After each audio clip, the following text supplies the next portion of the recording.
Bagaimana kabarnya adik-adik? Semoga selalu dalam keadaan sehat ya, dan semangat selalu belajar dari rumah. Pada kesempatan ini, kita akan belajar mengenai fungsi inverse. Adapun tujuan pembelajaran kita agar adik-adik dapat menentukan inverse suatu fungsi dan menyelesaikan masalah yang diberikan dengan tepat. Belajar tentang fungsi inverse, apa saja manfaatnya?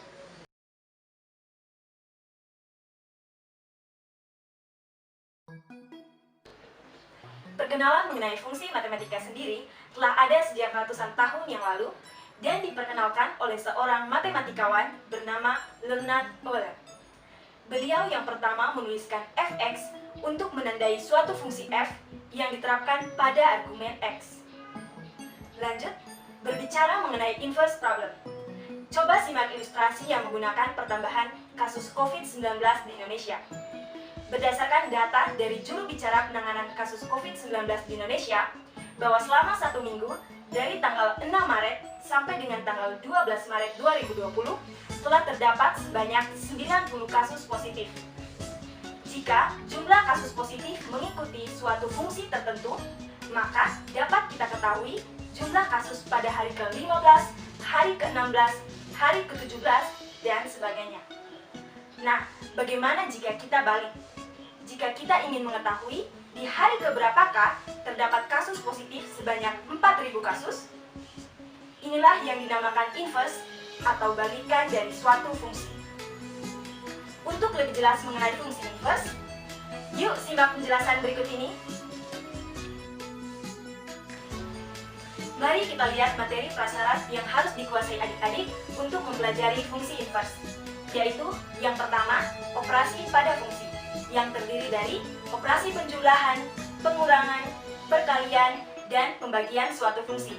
Yang kedua, fungsi komposisi, yang terdiri dari domain fungsi komposisi, range fungsi komposisi, dan sifat komposisi fungsi. Kakak yakin jika adik-adik sudah paham materi prasyaratnya, maka untuk selanjutnya belajar mengenai fungsi inverse pastinya sangatlah mudah. Lalu, bagaimana dengan definisi fungsi inverse? Berikut definisinya. Jika fungsi dari himpunan A ke himpunan B dinyatakan dengan F, maka inverse dari fungsi F merupakan relasi dari himpunan B ke himpunan A. Sehingga dapat ditulis fungsi inverse dari fungsi F memetakan himpunan A ke himpunan B adalah fungsi F inverse memetakan himpunan B ke himpunan A. Sehingga dapat disimpulkan bahwa daerah hasil dari fungsi f inverse x merupakan daerah asal bagi fungsi fx. Begitupun sebaliknya. Dan perlu diingat bahwa lambang negatif 1 dalam fungsi inverse itu bukan merupakan pangkat. Dan suatu fungsi dikatakan memiliki inverse jika fungsi tersebut merupakan fungsi bijektif. Jadi, bahasa sederhananya bahwa fungsi inverse merupakan balikan dari suatu fungsi. Selanjutnya, kita dapat menentukan inverse suatu fungsi dengan langkah-langkah sebagai berikut. Langkah pertama, kita misalkan fungsi fx sama dengan y. Langkah kedua, kita selesaikan persamaan sehingga diperoleh x sebagai fungsi dalam y atau x sama dengan fungsi f inverse y. Langkah ketiga, kita ganti variabel y dengan x pada fungsi f inverse y sehingga kita peroleh fungsi f inverse x. Mari kita lihat soal berikut ini. Diketahui dari soal bahwa besarnya bonus sama dengan setengah kali gaji pokok ditambah 30.000. Dan yang ditanyakan adalah, berapakah besar gaji pokok Ibu Nike jika Ibu Nike menerima bonus bulanan sebesar 530.000? Mari kita selesaikan bersama-sama. Langkah pertama adalah kita cari fungsi fx dengan memisalkan fungsi fx sama dengan y. Diketahui dari soal bahwa besarnya bonus sama dengan setengah kali gaji pokok ditambah 30.000.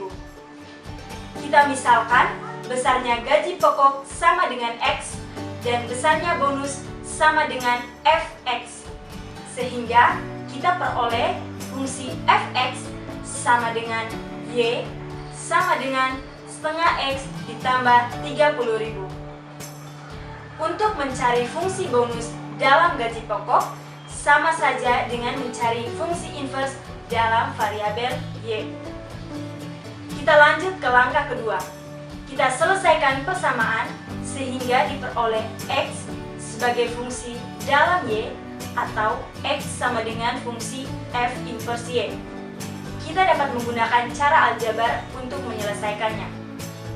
Sehingga kita operasikan dan memperoleh hasil x sama dengan 2y dikurang 60.000.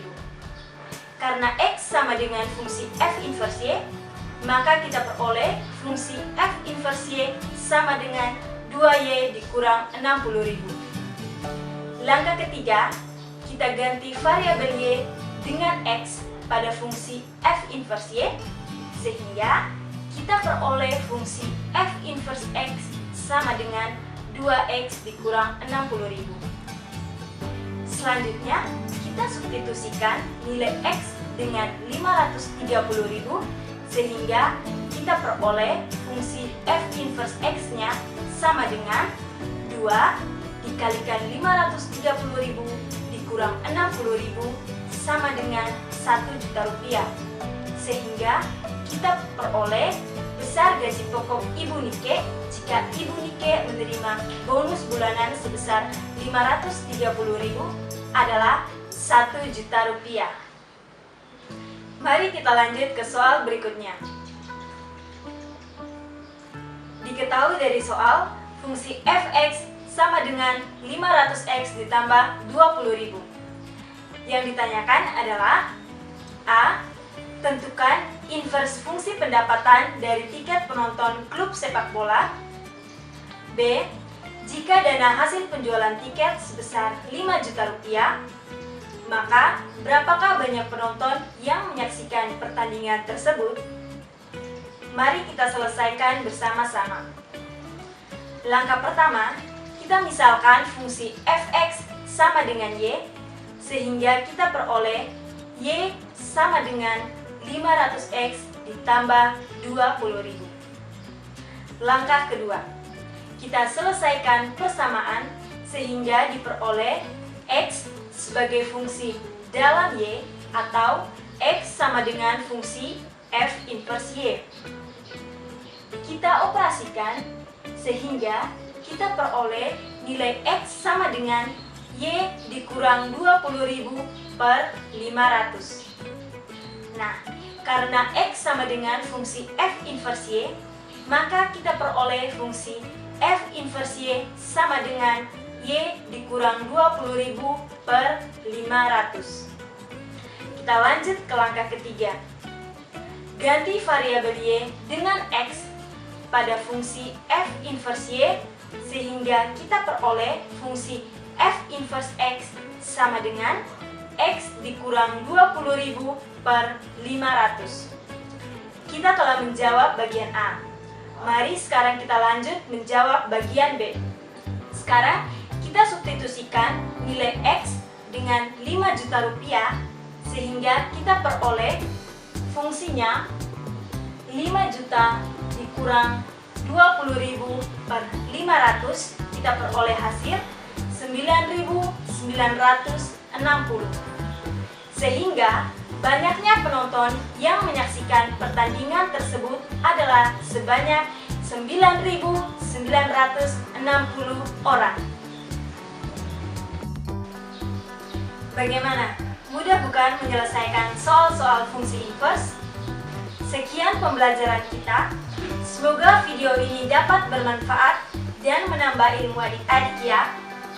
Sampai jumpa.